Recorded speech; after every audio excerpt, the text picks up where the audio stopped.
Hi, my name is Niko. I live in Queens, and I've been HIV positive for 33 years. I tested positive in 1990 on a college campus down in South Carolina. When I tested positive, how I found out I tested positive for HIV was through what they call partner notification. So the health department reached out to me and informed me that I had been in contact with someone who's HIV positive and I need to come in to get tested.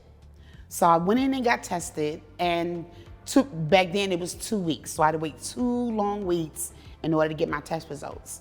After waiting that 2 long weeks of waiting to get my test results, I went in to the health department, got my test results, and found out that I was HIV positive.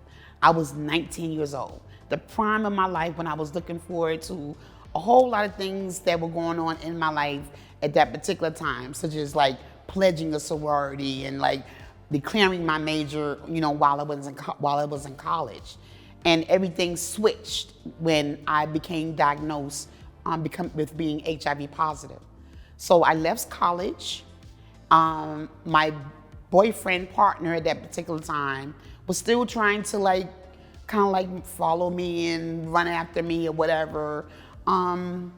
But my thing was, he wasn't really open about his status, even though I wasn't either. But the fact of becoming clean and living in this truth and saying, hey, I'm HIV positive and I'm sorry this happened to you, never happened. So to move fast forward, I hid it from my family, friends, and everyone that lived in South Carolina.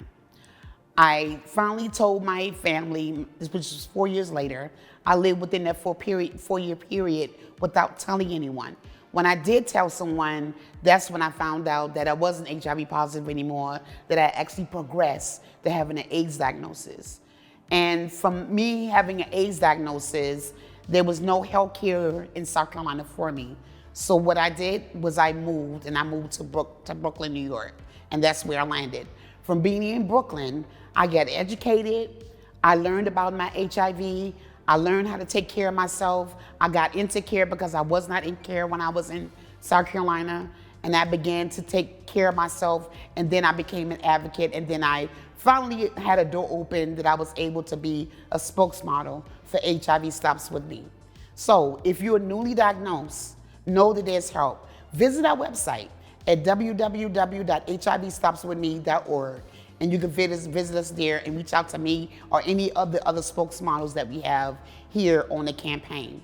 So with that being said, you all, hey, take care of yourself, love yourself, and know that being HIV positive doesn't stop the world or doesn't stop your life from happening. There's life after diagnosis. I do this HIV Stops With Me campaign simply because I know there are people that are out there that are living behind their illness are not able to be as vocal as I am. So I'm that face to say, well, hey, I'm HIV positive. I don't do it for the glamour and the fame or whatever have you. I do it for that support system to say, well, people can reach out to me that may be HIV positive, that may not have that hope and that inspiration.